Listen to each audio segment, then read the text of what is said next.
Thanks, Pastor Justin, for the opportunity to ask you some more questions. So, can you tell us, what are the sacraments? That's a great question.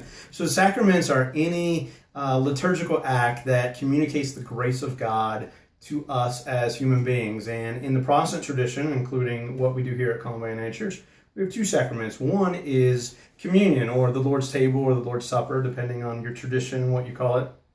But it's essentially the same thing.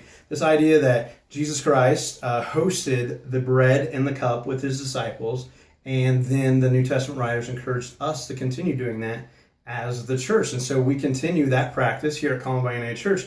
We celebrate communion very formally once a month on the first Sunday of the month, and then each week we celebrate it in a more informal way during our candle prayer time.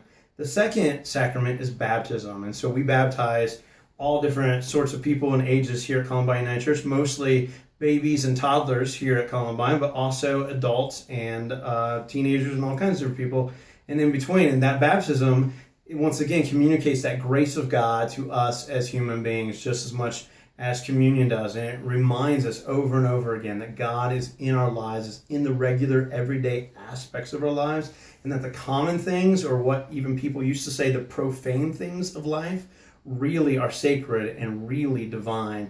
And so things like water, things like bread, things like the cups that we drink out of, these are the sacred sacraments of God to us, not just on Sundays, but also in our everyday lives.